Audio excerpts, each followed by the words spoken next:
North Carolina was able to hold off Florida State in their feverish comeback attempt. However, semicolon, comma, is there a likelihood that they get into the NCAA tournament? Will it matter come Saturday when they face off against Duke? Duke already has another problem here in the triangle, so they got to figure things out and get through the Tuesday matchup they have before them. We're going to talk about how the ACC regular season could potentially end, who may be the champions, and who may get that automatic bid. You are Locked On ACC, your daily podcast on the Atlantic Coast Conference. Part of the Locked On Podcast Network, your team every day.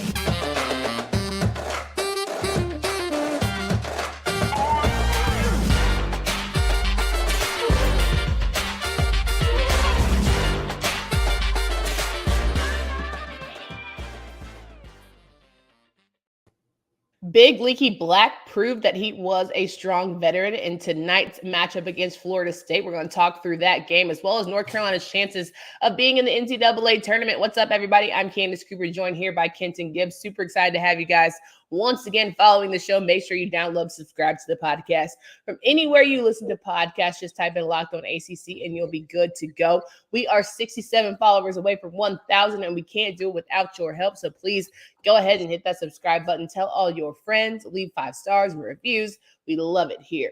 Kenton, North Carolina figured out how to win on the road. Can't be mad at it, wouldn't you say? You should be the 9-win team at this point in the season. I mean, if beating a 20-loss team at the end of the season is like a woo, we did it. There's questions to be asked. Woo, we did it. I will take the dub. However, I can get it. It was definitely a must-win game for the Tar Heels, and they were able to figure it out despite the feverish attempt for Florida State to come back. They got it within 4 with 3 minutes left, and you said to yourself, is this how it really ends for North Carolina's NCAA hopes? It cannot possibly. Now, Florida State was a team that had just come back. Greatest comeback in ACC history. They beat Miami, a number 13 team, arguably better team than North Carolina. And you say to yourself, okay, not impossible for the Seminoles, but ultimately they weren't able to get a lot of stops towards the end of that 1 minute, 2 minute mark. And the Heels certainly capitalized on things. Shout out to my boy, Leaky Black. I mean, hey, more power to him. This was a game that I think this was more of a can't lose than a must win. Because, at the end of the day, this is a quad 4 win? Like, more power to you. But, I mean, you're supposed to win this game and handily. So, if you are in fact, a conference team. But I've said for quite some time now that Leaky Black is probably going to be the best pro on this team. And that's not great. Yeah, Leaky Black is probably the best pro on this team. In terms of NBA future, if you disagree, please let me know who has more of an NBA future. But I can't think of anything that either of the guards do particularly well enough to say like, oh yeah, that's going to be a skill that's going to be super valuable in the league. Armando Bacot is a little undersized and has no offensive bag, 10 feet and out, no face-up game. I think they're all going to Puerto Rico, but I mean, that's just my personal opinion. I think that Leaky Black will at least get a couple years in the league before he goes to the Australian Boomers. That's very nice of you because he might be a two-way player at best.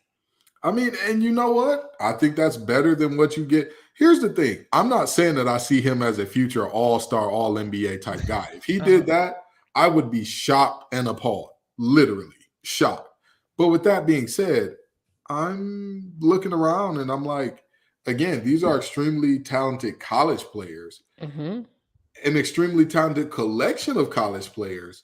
I don't think that they'll be much of NBA players going forward. Well, it's nice to give them some positivity, and all they needed right now was a dub. So we're going to give them that. Survive and advance. Please stop saying that. Please stop saying that about this team. Please stop. Leaky Black Dunk represents Carolina basketball. Energy, Tony. We love to see it. Survive and advance is the name of the game around here. All you got to do is get a dub, and you keep moving forward. The Heels will face off against the Duke Blue Devils on Saturday. I feel as if winning at home will be critical. I feel even more so that because Duke struggles on the road, it'll be a problem for them. But this is Duke UNC. We all know how that goes. You throw the record books out the window. It's always going to come down to the last 3 buckets. And hey, who knows? But wouldn't Duke love more than to end North Carolina season or hopes of going to NCAA tournament? I mean, yeah, absolutely they love to do it. The thing is this. People are talking about like this game is like a big one, and people are talking about how, Carolina's helping their tournament hopes. Their only hope to me is to win at least 3 games in the tournament. That's it. That is the absolute floor. Oh, I'm sorry. So you don't think that if they win this out the season, regular season, that helps them get in? I mean, it helps them get in, but they're still, if they went out the regular season losing the first game, they're not getting in. Period. It's not happening. It's not that. This is not a resume that right now they have 1 quad 1 win and they have no quad 1 teams ahead of them. If Virginia loses again, that win drops to quad 2. This is not a tournament team at the moment. It's so funny you mentioned that, right? Because we do have to go over these Tuesday matchups, and a lot of teams that we see before us are on the cusp, on the fence, or could potentially knock out fellow ACC teammates here as we look through and figure out who's going to be in the tourney. So I'm just going to sit here and say I'm excited about it, but I'm a little nervous. You mentioned Virginia. Virginia is a team that's been struggling. They fell out of the top 10. They're currently number 13 team. They took Miami's spot because Lord knows they deserve to be out of the top 25 after that bad boy happening last week. But Virginia has to face off at home against Clemson, a Clemson team that, let me just be honest, Hunter Tyson, the ACC Player of the Week, well-deserved, but I don't know what I'm getting night in, night out. I don't know if they've started to feel the streak hotter or they're just going to slowly fade. This Virginia team, number 6 in the country, you're sure won't showing it. Y'all were looking funny in the light. Y'all embarrassing me and my homegirls, okay? So I'm saying 2 teams that desperately need wins. Who we give it to? I don't know. I don't know. Because it is so hurtful that you really don't know. The team that I think is the worst in terms of you don't know which one is going to show up in this conference is UVA. Yeah. Because and I say that because they're not the team that is the most often inconsistent up and down. They're not. But in terms of at their highest clip, how good are they? And at their worst, how bad are they? The difference is astronomical. Yeah. It's that chasm is a world apart. When UVA is flying at their highest clip, you're looking up and like, man, Franklin's scoring. Kihei Clark's doing this thing. McNeely's off the bench doing this thing. You've got scoring all over the place. Gardner can go off for 20. You got good stuff. But then when they go cold, they go colder than the ice box where Omarion's heart used to be, standing butt naked in Alaska during the middle of the winter. I mean, they go ice cold. Your analogies are insane, bro. I'm just saying they go extremely cold. So, yeah. I mean, you don't know who you're getting there. But then you look at Clemson and you say they're the second most inconsistent team in terms of best and worst. At best, they beat NC State by 25. At worst, you lose to Louisville. So this would be the head-scratching game of the week. Head-scratcher. I'll tell you this. Because these teams are actually so inconsistent, no outcome here would be a head-scratcher. Like, literally, no outcome you could present would have me like, what?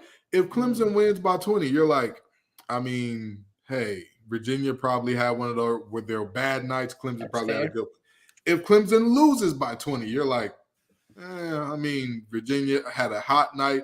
The pack line defense was working, and Clemson was cold. You really and genuinely don't know. This is a game between 2 extremely mercurial teams where you want to say, I have a bead on what's going to happen here. But anybody who does, they're a lie and a half. You really genuinely don't know.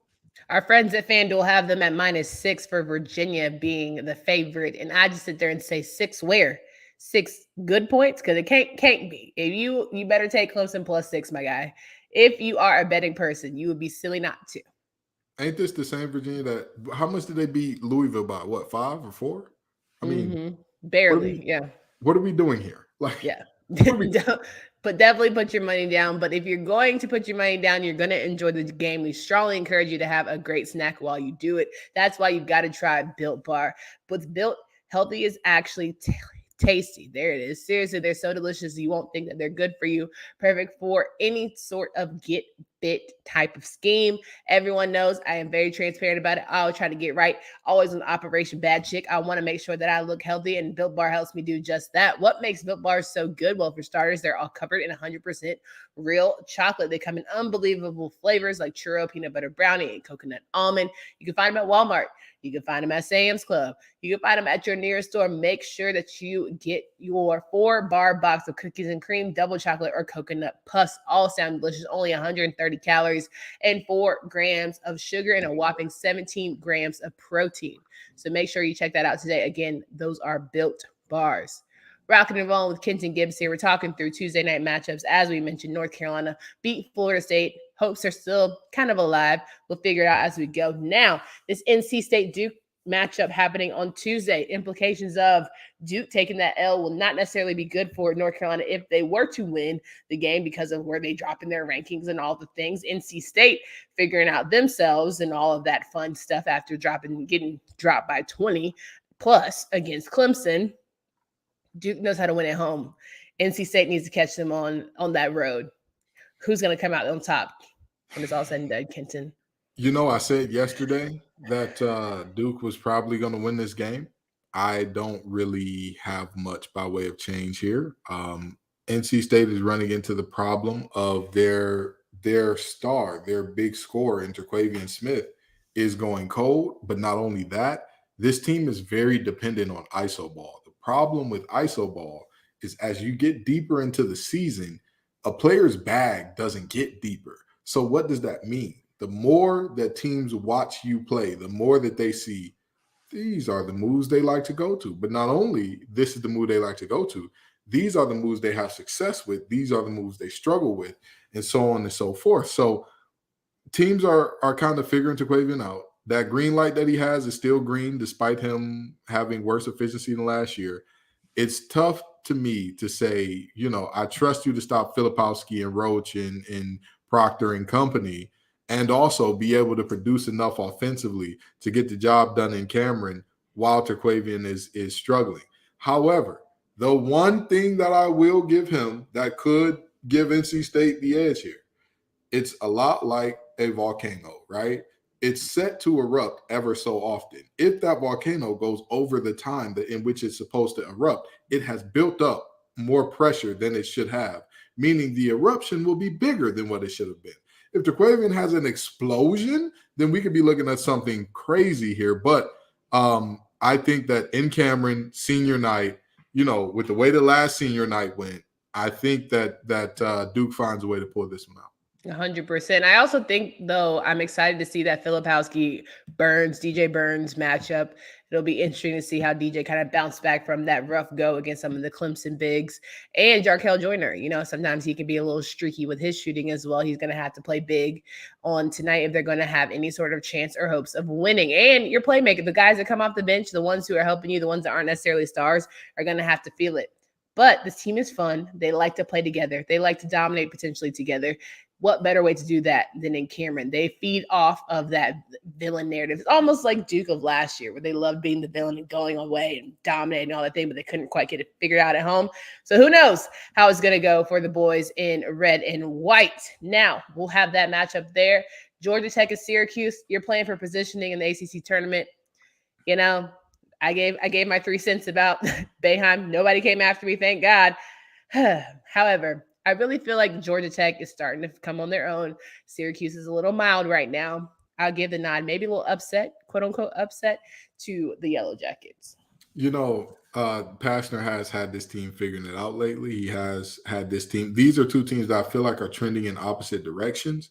But with that being said, whenever it gets late in the season, I don't know what's going on with. I don't know how he does it. I don't know why he does it. I don't know how he is still doing it after 5 decades in doing it. Boeheim's teams always find ways to steal wins that, like, even in years where they're going to the NIT, they find ways to steal wins in moments like this where you're like, okay, and beating this Georgia Tech team wouldn't even be that much of a surprise because I believe they're ranked ahead of them in the conference anyway right now. It's just that, again, these are two teams trending in opposite directions. But I think the Boeheim and Gerard and company and Edwards, they get it done this game. 1,000%. All right, let's talk about next game here on our deck for Tuesday. Boston College and Wake Forest. Now, Wake Forest for me has been a team that I say you could squeak away and get that automatic bid, right? You could absolutely be the team that figures out how to get the dub. But Boston College knows how to spoil a party, and I certainly see them doing that in this game here as well as in tournament time. You know, everybody talks about the net. What is the net? What are these teams looking at in terms of net? And man, it's such a tough time in the ACC because of games like this. Mm-hmm. Because of games where there's a team that is supposed to win. But let me ask you this. Do you feel confident about Wake Forest? Not 100%. Only because of how well Quentin Post and Boston College have been playing. And is Monsanto, what's going on with his leg? Is it torn ACL? What do we have? Yeah, he's out. Okay, so he's out. Mm-hmm. Do you feel confident? Because you said you don't feel 100% confident. How confident would you feel? I feel like Appleby knows how to put a team on his back, but I don't necessarily feel like with Boston College, they're playing at home. It's hard to win in the Joel. That's my only nod and positive towards them. Carr's going to maybe step up. Hildreth, who knows? Somebody got to. I feel as much as I want to say 65%. As much as I want to say, oh yeah, Wake Forest is going to take this thing. They're going to dominate. They're another one of those teams that their bubble hopes are slipping away a little bit. Slipping away.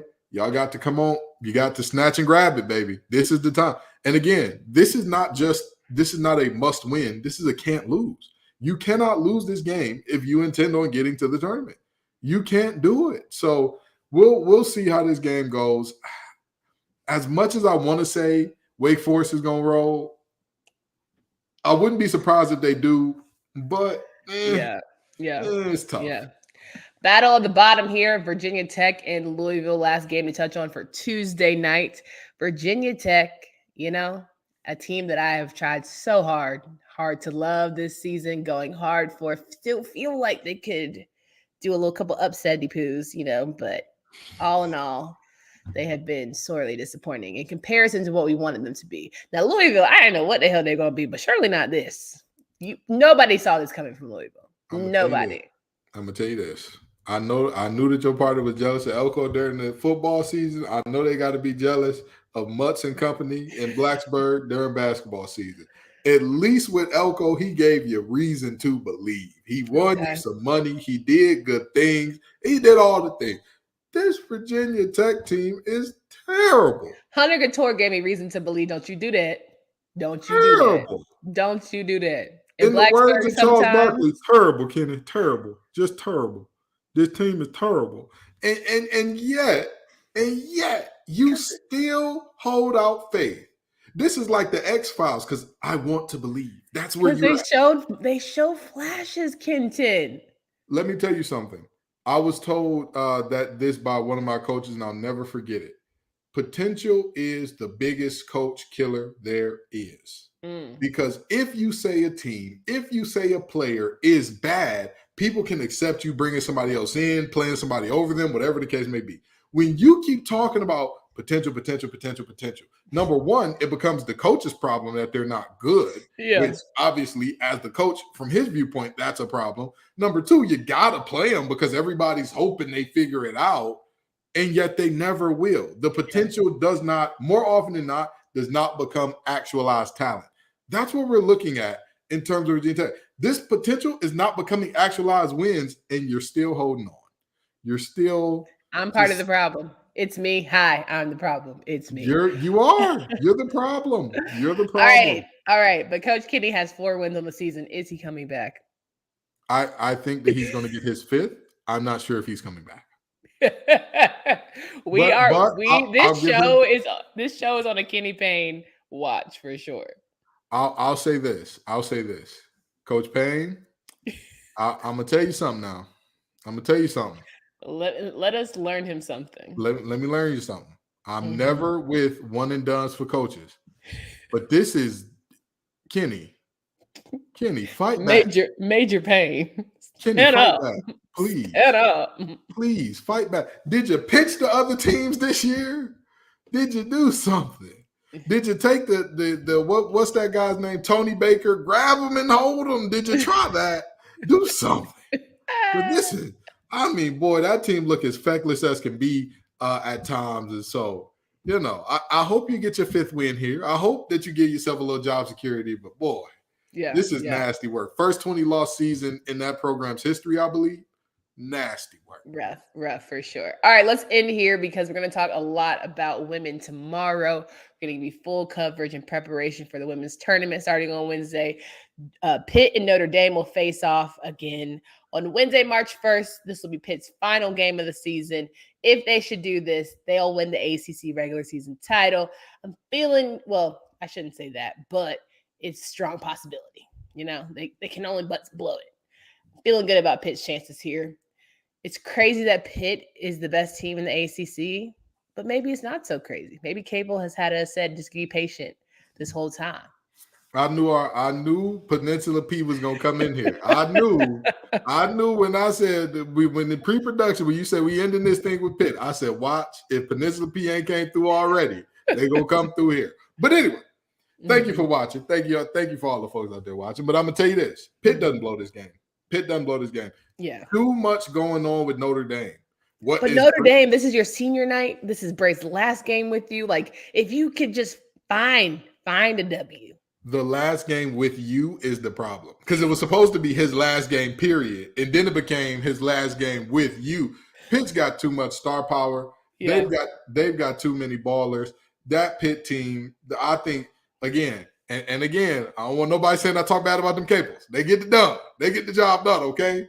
They get the job done. Federico, and Jason and John and Jeff and James and all the Capels. All of them. You know what I mean? Father Capel had many sons, and many sons have Father Capel, okay? And let me tell you that I know he is proud of these boys because they're going to get it done and they're going to win themselves a regular season ACC championship in South Bend.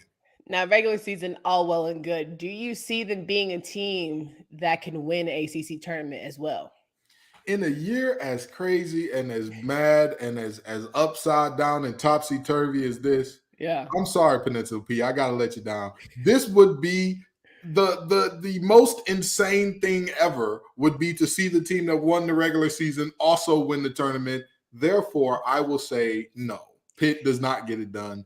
It's going to be more bedlam, more chaos, and somebody who wasn't even going to get a bid probably going to win this thing. So UNC fans, Tony Dow, your boys might get it done because this is the moment. Wake Forest fans, your boys might get it done because this feels like that type of season where a team that wasn't going to get in, and also I'll say this, Clemson, y'all boys, they are outside looking in right now, and they've got a shot to win this tournament. Make a case for everybody. Virginia, if you have them just play their game, they are a gimme. And that's what's insane to me, that I don't think the regular season champ is going to be the ACC tournament champ, because that would be too much like right here. And that's just not how the men's season has gone, right? Yeah, it's not impossible.